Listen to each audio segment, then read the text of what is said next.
Jai Radha Madhava Jaya Kunja Bihari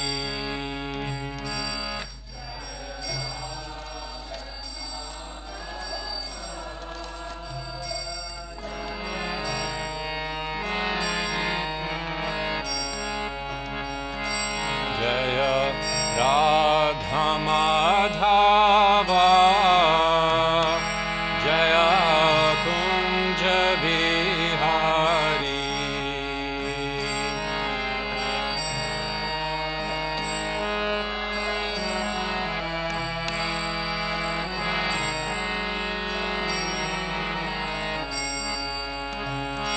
Jaya Gopi Janavalabha Jaya Girivaradhari Jaya Girivaradhari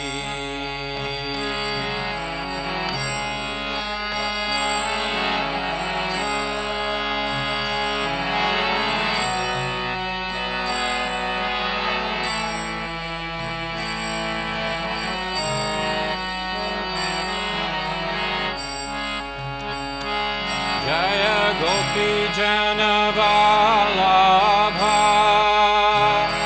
Jaya Girivaradhari Jaya Girivaradhari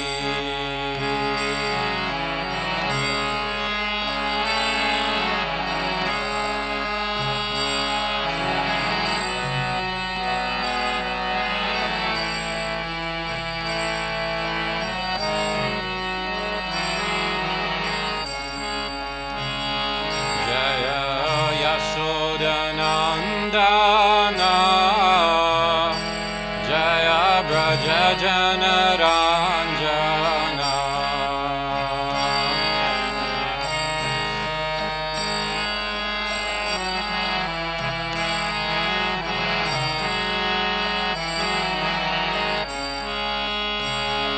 Jaya Yashodanandana Jaya Braja Janaranjana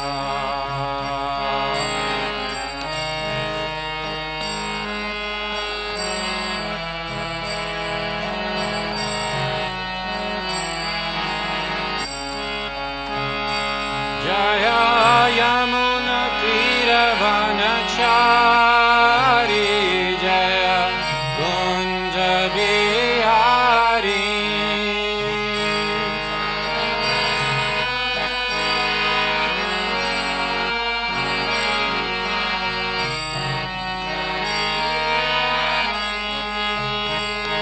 Jaya Yamuna Tiravanachari Jaya Kunja Bihari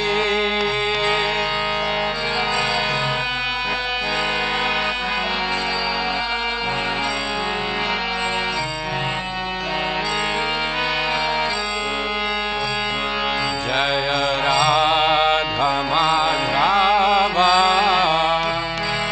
Jaya Kunja Bihari Jaya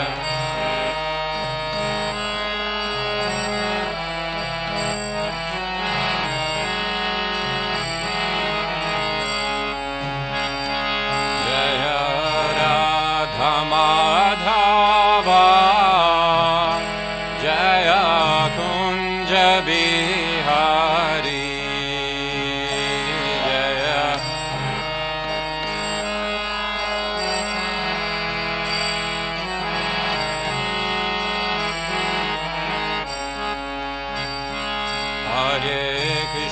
Hare Krishna Krishna Krishna Hare Hare Hare Rama Rama Rama Hare Hare Hare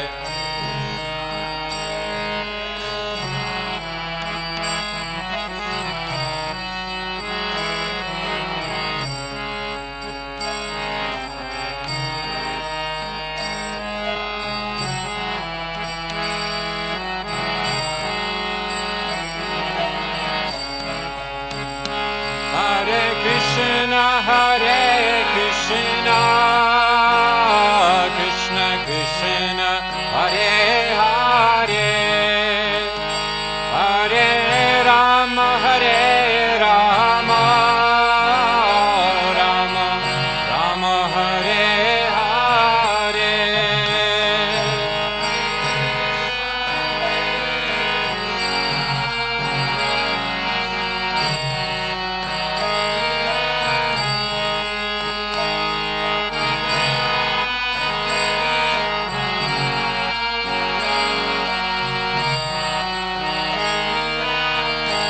Jaya Prabhupada, Jaya Prabhupada, Jaya Prabhupada, Jaya Prabhupada.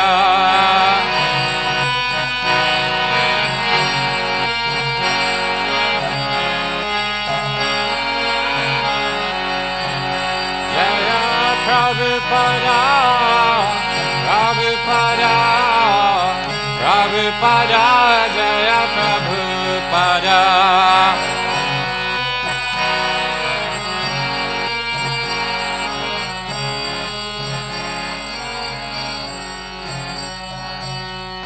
Bol Srila Prabhupada ki jai.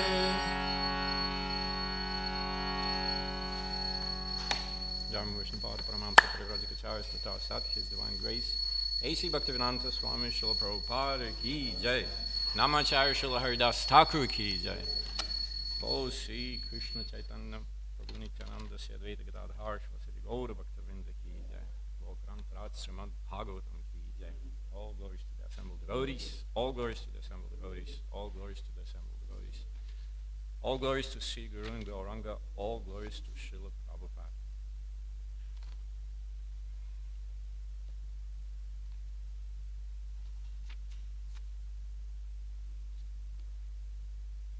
Good morning. We are reading this morning from Srimad Bhagavatam.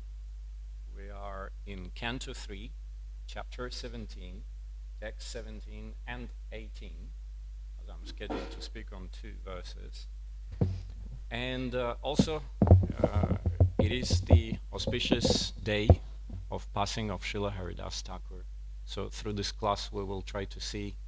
It's interesting how these verses actually has some connection with the pastime of Srila Haridas Thakur passing. Okay.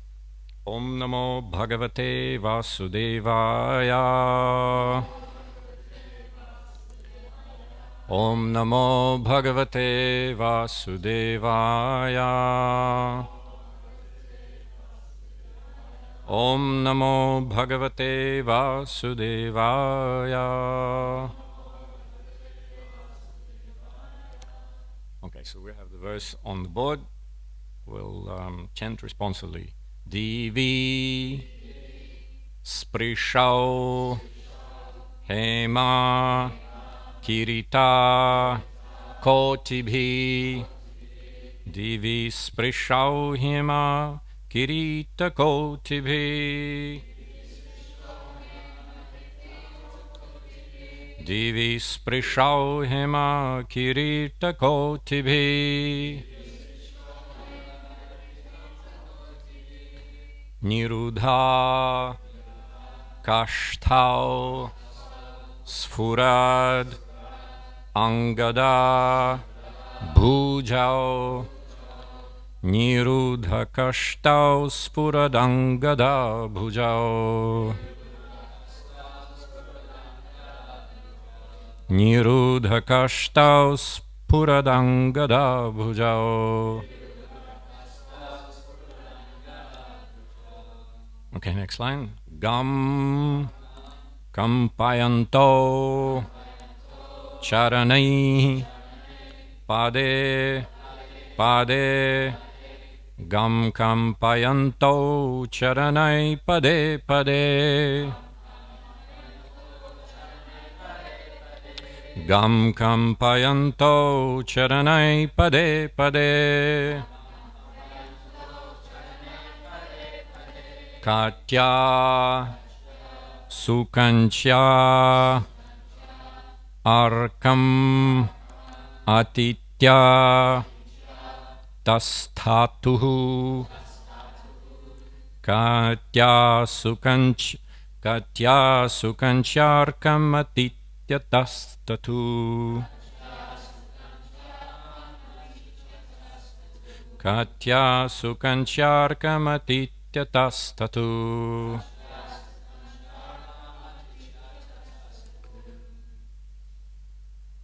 The devotees.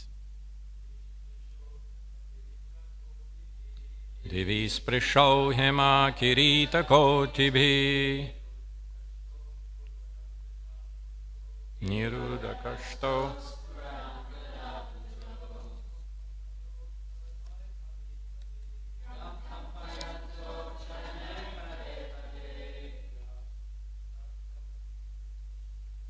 gam tastato.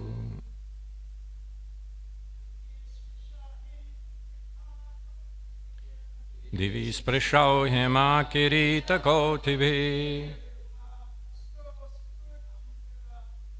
nirudakashtau sfuradangada bhujau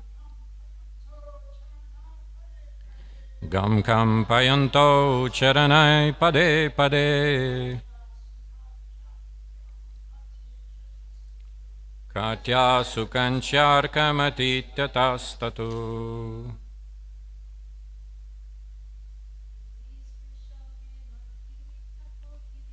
Divi sprishau hema kirita kotibhir nirudakashtau sfuradangada bhujau gam kampayanto charanai pade pade katya sukancharkamatityatasthatu. Okay, we'll read word for word. Divi sprishau, touching the sky. Hema, golden. Kirita, of their helmets. Kotibihi, with the crests. Nirudha, blocked. Kashtau, the directions. Spurat, brilliant. Angada, bracelets. Bhujau, on whose arms. Gam, the earth. Kampayanto, shaking. Charanai, with their feet. Pade pade, at every step. Katya, with their waists. Sukancha, with beautiful decorated belts. Arkam, the sun. Atitya, surpassing. Tasthatuhu, they stood. And that will be the description of the demons. So, translation and purport by His Divine Grace A.C. Bhaktivedanta Swami Srila Prabhupada. Their bodies became so tall that they, so here are the references to Hiranyakashipu and Hiranyaksha, that they seemed to kiss the sky with the crests of their gold crowns. They blocked the view of all directions, and while walking, shook the earth at every step. Their arms were adorned with brilliant bracelets, and they stood as if covering the sun with their waists, which were bound with excellent and beautiful girdles. Is that the right way to say girdles? Girdles, yes. And what's a girdle? It's just the belt. Is it like it's a little thing that kind of in the front of the belt that shines? No, it's the whole thing. Okay, you got that. Thank you so much. Purport.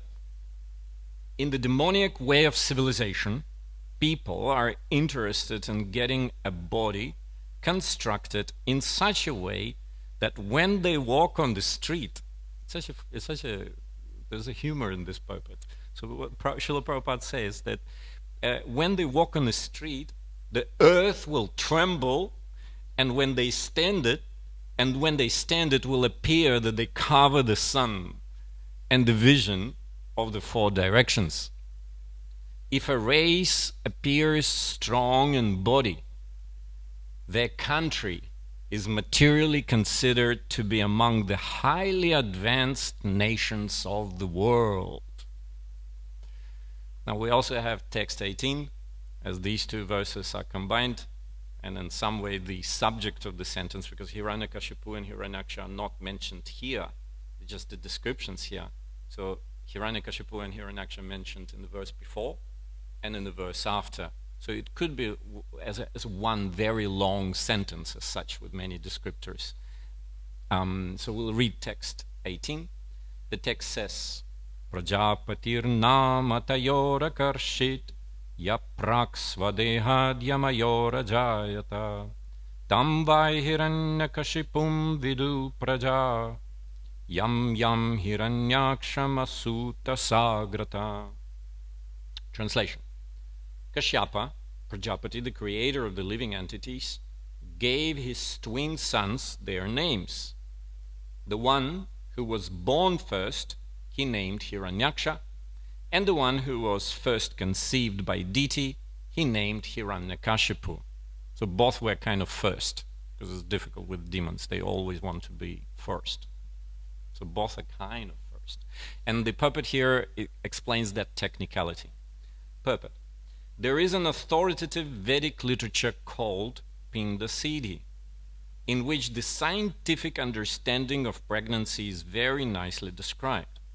It is stated that when the male secretion enters the menstrual flux in the uterus in 2 successive drops, the mother develops 2 embryos in her womb, and she brings forth twins in a reverse order to that in which they were first conceived. Very technical. The child conceived first is born later, and the one conceived later is brought forth first.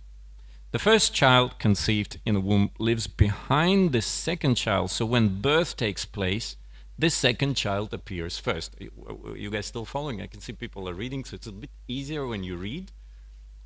It may be a little bit harder when we just listen, so I think a lot of devotees are following. But basically it's a reverse order. In this case, it is understood that Hiranyaksha, the second child conceived, was delivered first, whereas Hiranyakashipu, the child who was behind him, having been conceived first, was born second. Srila Prabhupada ki jai. Okay, so we've read the 2 verses, and we'll try to discuss, I guess, returning back to this verse, which is on the board, and try to tie that verse also to the pastime of passing of Haridas Thakur. Om Gyant Virandasya Gyanan Gyanan Shalakaya Chakshurun Militam Yena Tasmai Shri Gurave Namaha. So here in verse 17, if we don't know that the talk is about Hiranyakashipu, Hiranyaksha, the descriptions are actually very powerful and somewhat beautiful. So here it says, Divi Sprishau. Sprish means to touch, right? Because we remember the verse in Bhagavad Gita, Matras Parshastu Kaunteya, right? So the sprish is something that we can touch. And here the bodies of Hiranyakashipu, Hiranyaksha were so tall, even though they were just recently born, that they were so tall that they were touching the sky. Divi is like heaven, very tall. Divi Sprishau. And then, continuing with this description, Hema Kirita Kotivi. Kirita is the helmet, and Koti is the very top of that helmet.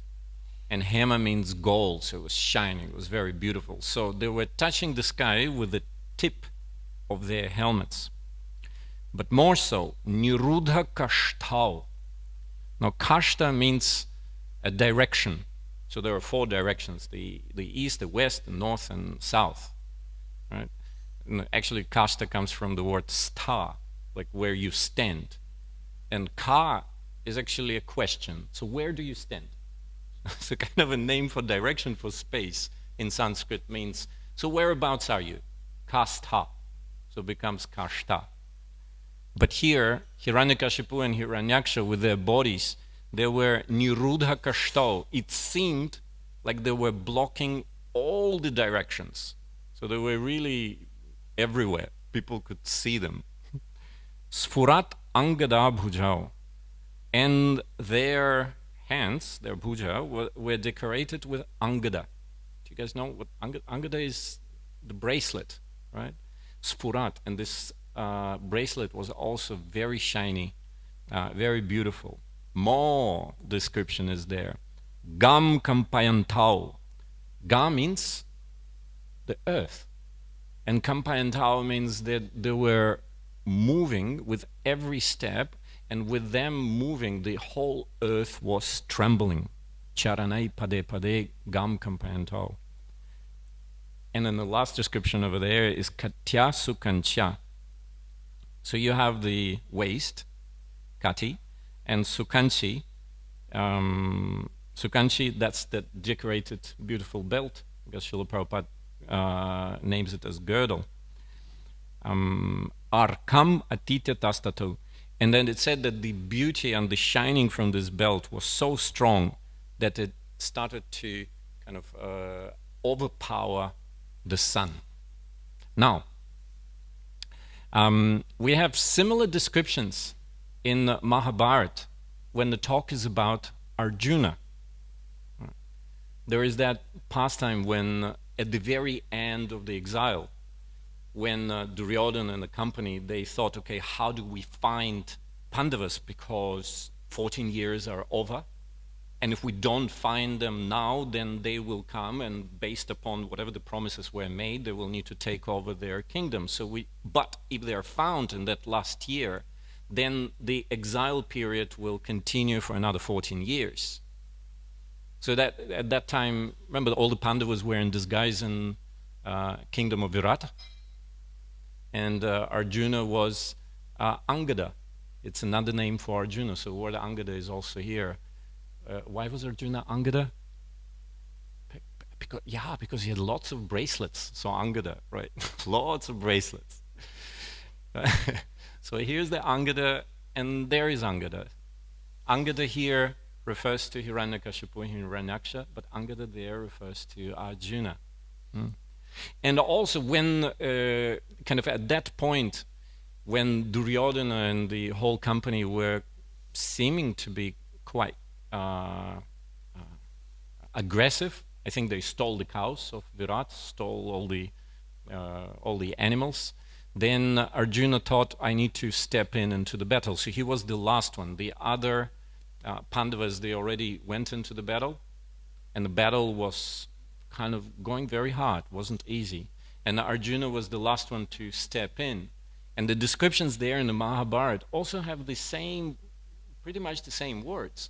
It said that when the fighters on the battlefield were fighting with the Pandavas, at one point they stopped because they felt that the whole earth is shaking.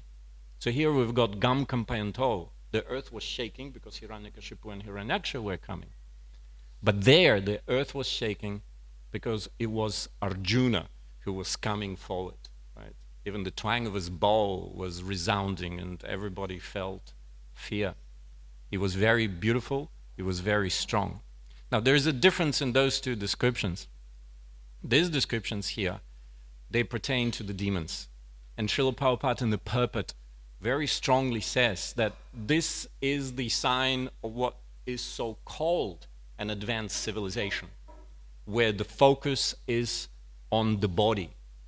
So it's kind of a situation that people might aspire. Yeah, I want to be so known that I block all the directions, right? You just see me, no one else. Or, that the belt and that decoration on the belt, right, would be shining so much that everybody will go, oh, no, it's more than the sun.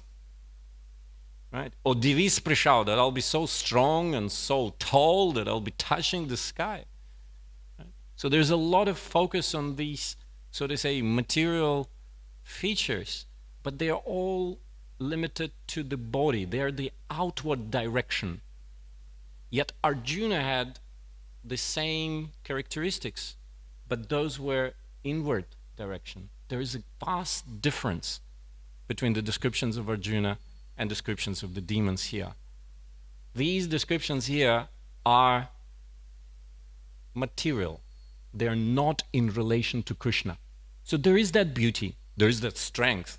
I think in the verse yesterday, when Garuda Prabhu was reading, it says that their bodies were like steel, so strong. People go to gym these days to become so strong. So there is that outward direction, beauty and strength, but it is not in relation to Krishna.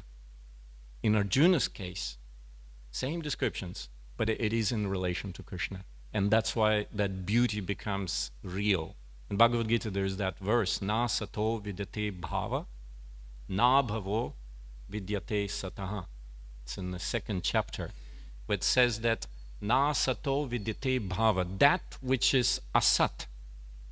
Sat means something eternal, something permanent, something real, right?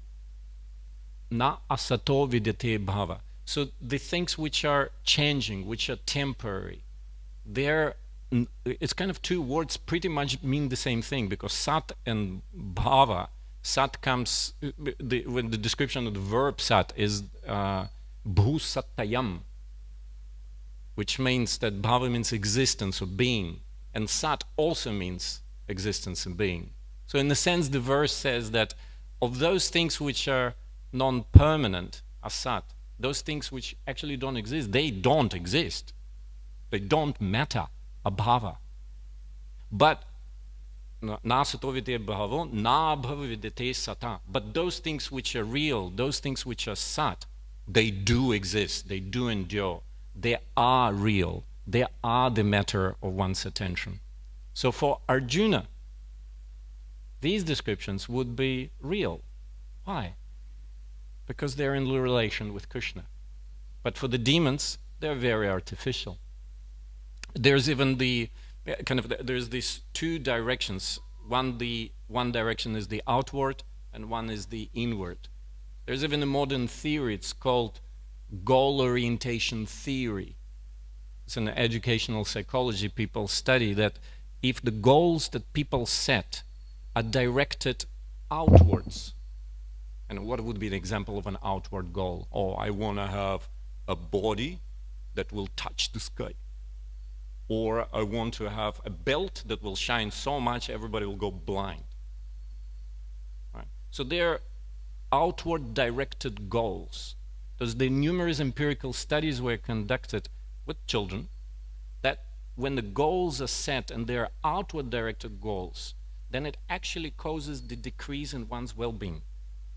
Right? One becomes more disturbed, more anxious, not so happy, basically.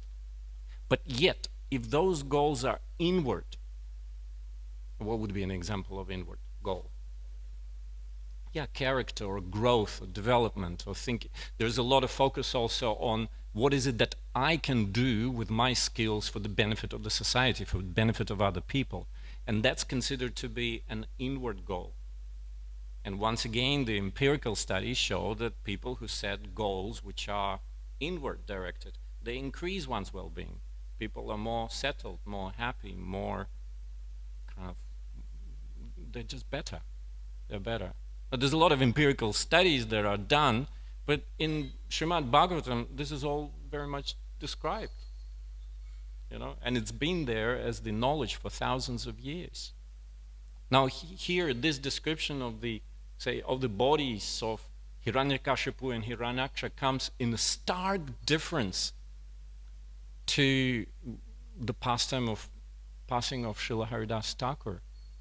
Right? In Antya-lila of Chaitanya Charitamrita, in chapter 11, this is where the description of the pastime takes place. The very first verse is called a seed verse. So it gives you kind of the idea what's coming up in the chapter. there is also a mentioning of the body. It says, Namami Haridasam tam, Chaitanyam cha tat prabhum, samstitam apiyan murtim svanke kritva nanartayaha. So samstita murti. Murti means a body, right? And samstita means the body from which the life has gone. So there's that reference to the body there. And in that verse it says that Kaviraj Goswami says that he's paying his obeisances to Lord Chaitanya and to Haridas Thakur. And he's paying obeisances to Lord Chaitanya, who has placed Haridas on his lap and who has danced with Haridas's body. Now, in the kind of trying to link this verse today with the auspicious day of Srila Haridas Thakur passing, what comes to mind is really the inward direction, right, in the pastimes and the relationships between the devotees of the Lord and the Lord, and really the affection between the Lord and his devotees. Kind of these outward directions, they stop shining. But when the discussion is about the devotees, and yes, there is a reference to the body, that is very different, right? It becomes very beautiful and it becomes very fulfilling. Now, we can talk a little bit about the pastime of Haridas Thakur passing, since it's the auspicious festival. At the end of this chapter, Kaviraj Goswami says that Haridas Thakur is Mahavidvan. Vidvan means a knowledgeable person, right? So Vid means knowledge and Van means one who possesses knowledge. He says Mahavidvan, he is supremely knowledgeable. Why would that be reference to Haridas Thakur like this?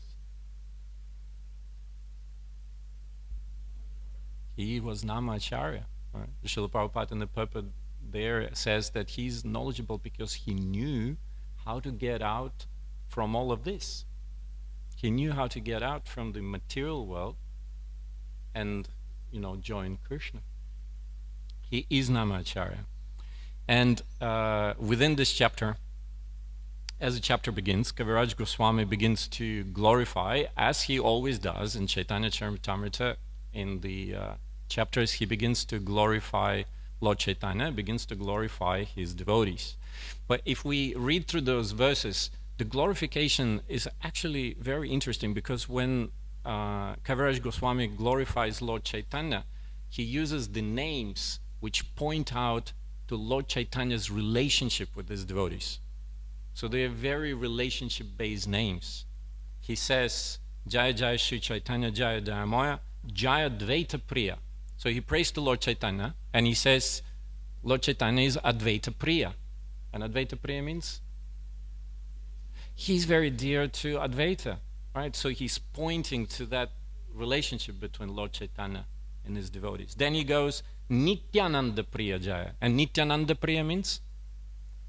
He's very dear to Lord Nityananda. And he goes further. He goes, Shri Nivaseshwara Haridasa Nata. He says Srinivasa Ishvara. Ishvara means Lord, and Srinivasa is Srinivasacharya. So he's still praying to Lord Chaitanya, but he's pointing to that relationship. He is the Lord of Srinivas, and Haridas Nath.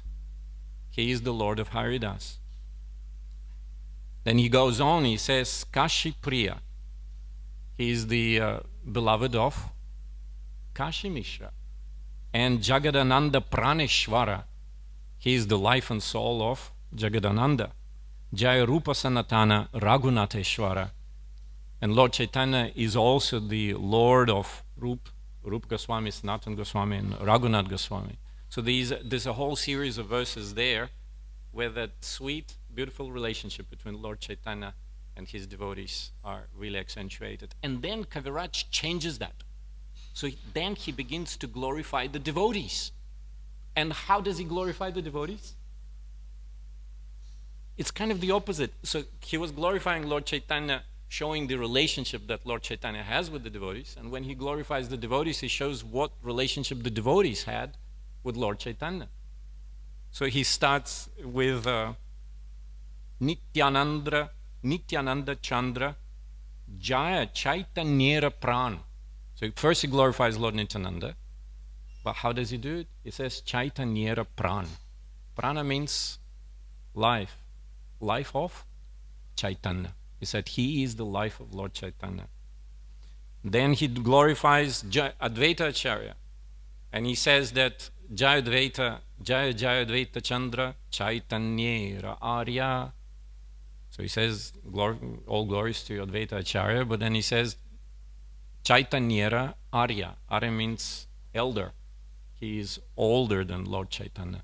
Right? So he kind of reverses that and describes the devotees, but also in terms of their relationship with Lord Chaitanya. And then he, Kaviraj Goswami, he glorifies all the devotees. And how does he glorify all the devotees? Also in terms of their relationship with Lord Chaitanya. He says, Jaya Gora Bhaktagana Gora Yandra Pran. So he says, all glories to all the devotees whose life and soul is Lord Chaitanya. Now, in this way, Kaviraj Goswami begins that narration of passing of Haridas Thakur, and then he gives a little bit of context as Lord Chaitanya was in Jagannath Puri, and in Jagannath Puri, that's Antya Leela. So these are the kind of later pastimes of Lord Chaitanya, that he would be engaged in kirtan, would be engaged in dancing and chanting of the holy names, and that he also says that the symptoms that he was displaying were beyond comprehension, right? The vikaras, the transformations that Lord Chaitanya was displaying because of his love of Krishna were so extreme that he actually needed help. And he mentions that Swarup Damodar and Ramananda Roy were kind of assigned to take care of Lord Chaitanya because he was just so absorbed in love of God and love of Krishna. But besides that, besides Swarup Damodar and Ramananda Roy, Lord Chaitanya also had a younger servant. Do you guys remember the name? Govinda, yes. And Govinda would be often the person who says Anandita. He was extremely happy when he would receive from Lord Chaitanya a particular instruction. And that instruction would be, take some prasad from Lord Jagannath and take that prasadam to Haridas. Why would Haridas not go and take prasadam from Jagannath? Because, he was of a lower birth and what's considered to be as a cultural standard in India at that time, and very much it continues the same in Jagannath Puri. People not of Hindu birth cannot enter the temple of Jagannath. Haridas Thakur was Nama Acharya from a very young age. He was older than Lord Chaitanya. He was 35 years. There was a 35 years difference between them two. And from a very young age, he became absorbed in the chanting of the holy name. Not much is known, actually, about Haridas Thakur's very early years, except that he was born in a Muslim family. But he became very dedicated to the chanting of Hare Krishna mantra. It said that his promise, or his vrata, his vow was to chant 300,000 names a day. Did anyone do calculations before? How many rounds is that? Yeah, 192 rounds. And did anyone do a calculation in terms of how much time the 192 rounds might take? That's more for the mathematics class in the school, but yes.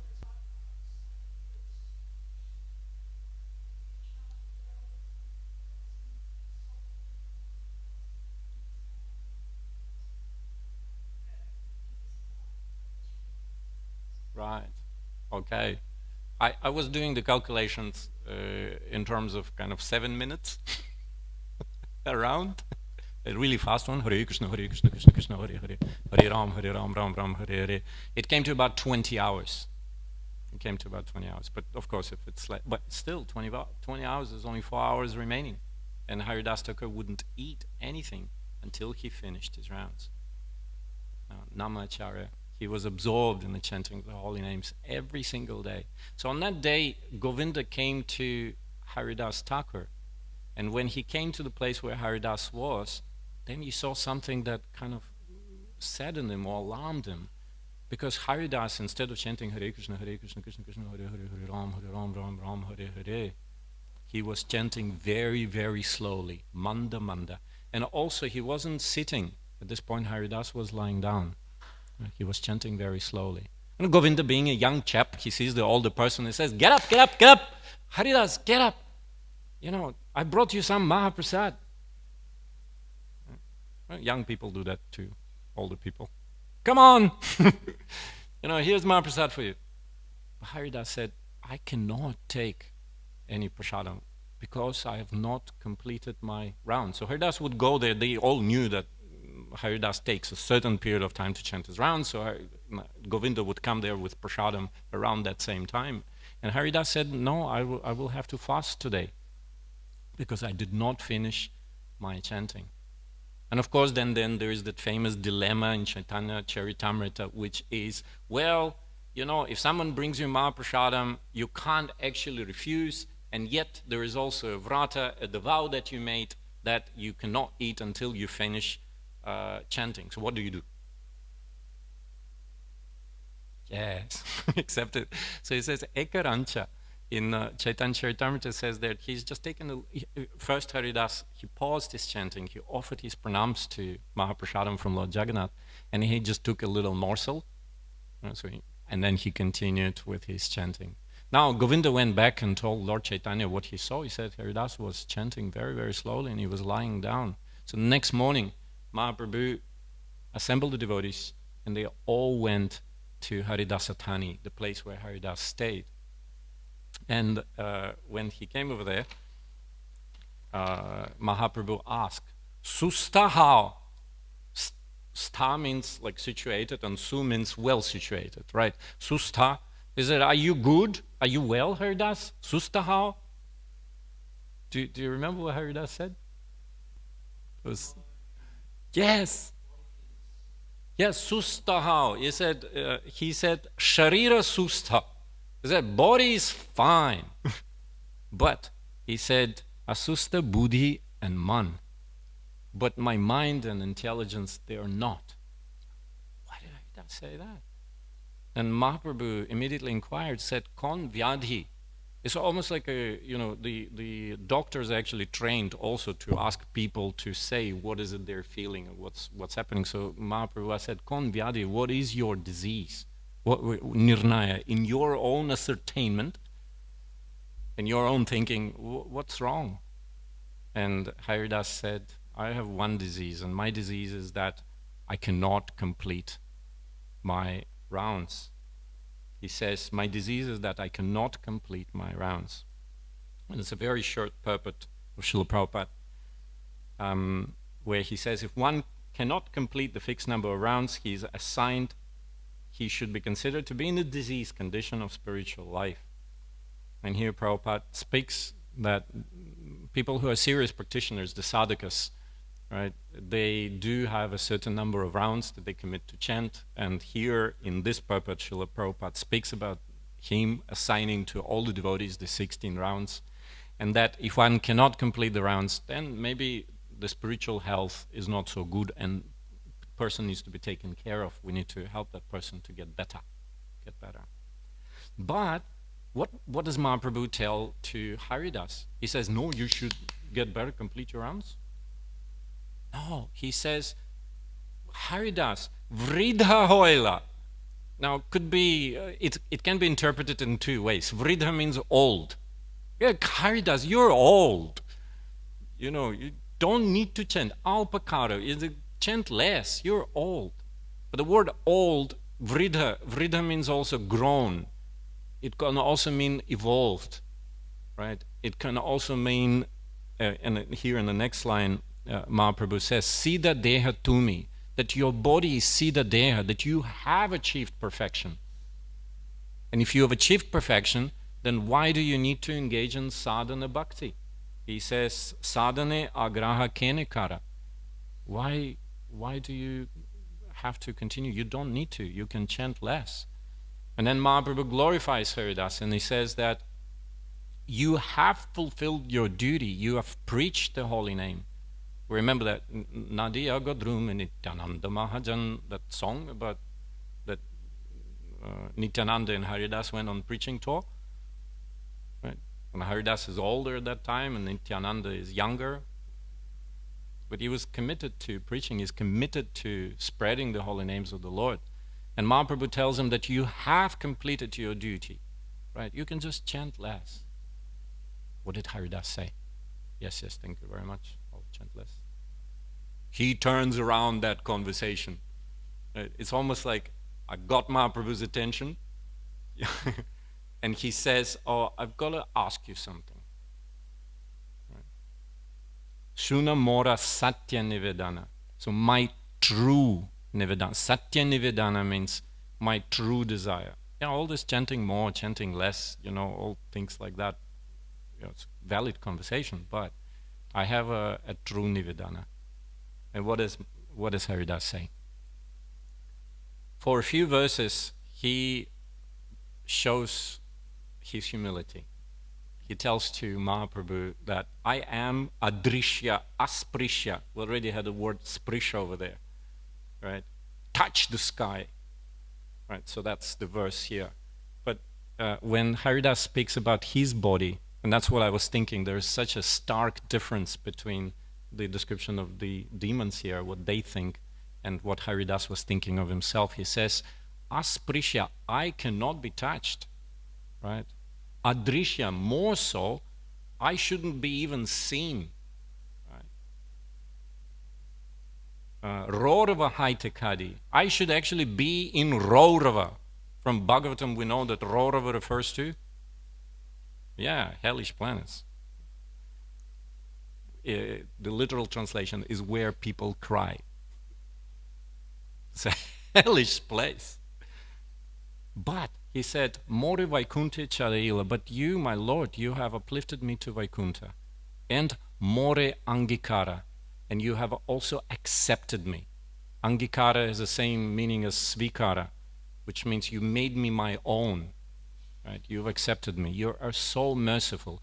And you have made many people dance. So this is also the words there that are reflected in Srila Prabhupada's prayers on the board of Jaladuta. Because Haridas says to Mahaprabhu, you made me dance in so many different ways. You made me dance in so many different ways. And Prabhupada prayed in the same way just before coming to the off the ship in America, saying, I don't know, how do I communicate this knowledge? How do I tell these people about Krishna? Oh Lord, make me dance, make me dance, make me dance. I can't remember the exact words, but kind of that was a few lines in that prayer. So then Haridas says that there is one request that I have, and I have a strong feeling. He says, Laya mora chitte. It is in my mind that I can sense that you will soon be concluding your pastimes in this world. And my request is that I do not want to see this pastime. I just don't want to see you, my Lord, living. Right? And then he says, Hridaya dharimu tomara kamala charana. What I want, Haridas says, is that I want to hold your kamala charan. Kamala charan means lotus feet, and I want to hold them on my heart, both literally and figuratively. Right? I want to hold them on my chest, figuratively, and literally I want your lotus feet to be in my heart.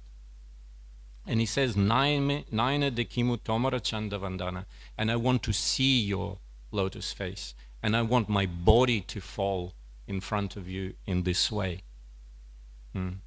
What does Mahaprabhu say to Haridas? He says, Krishna is so kind to you, and you're such a devotee of the Lord, that Krishna will fulfill any desire of yours. It will be fulfilled. But, and here again, that sweetness of the relationship between the Lord and the devotees really demonstrated. He said, but Mahaprabhu says, what about me? He said, if you leave, my only happiness is the association of yours.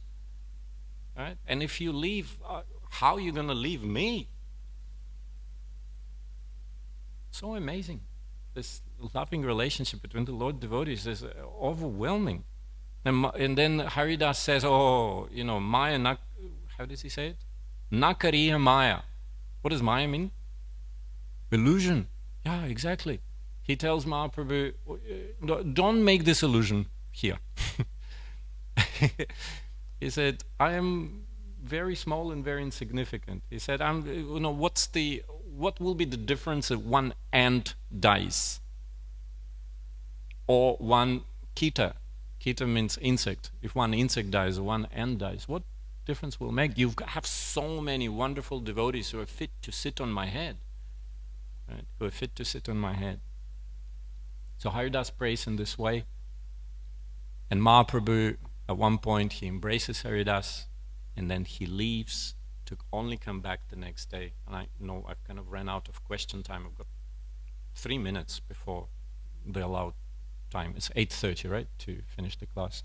So Mahaprabhu comes the next day, and he comes back with all the devotees. He gathers all the devotees from Nilachal, from Jagannath Puri, right? He brings Vakreshwar Pandit, and Vakreshwar Pandit is known as a best dancer. Right? And an amazing dance and a kirtan begins to take place around Haridas. Right? And at a certain point, when everybody is chanting and dancing, Haridas then takes Lord Chaitanya and he sits him down. Right? He sits him down right in front of him. And when he sits him down, he takes Lord Chaitanya's feet, and just what he was thinking before, he takes lotus feet and he places those lotus feet on his chest. Right? He places them in his heart. And then in that same verse there in Chaitanya Charitamrita says, while holding the feet, he also collects the dust from the floor. Because you have all these wonderful devotees, all these amazing devotees who have come to see this event. And then while fixing his mind on the Lord, right, holding Lord's lotus feet, then Haridas leaves his body. Right? Srila Haridas Thakur ki jai. Lord Chaitanya then, and that's what the seed verse says, Svanke Kritva. He lifts the body of Haridas and he places that body on his lap. Right? And then straight after that, he rises with the body of Haridas and he begins dancing and chanting and really glorifying Haridas, right? Experiencing these amazing ecstatic emotions. And I think to conclude this class, we have kind of two situations here. We have here the description of what seemed to be a very beautiful situation with the demons, but it is lacking relationship with Krishna.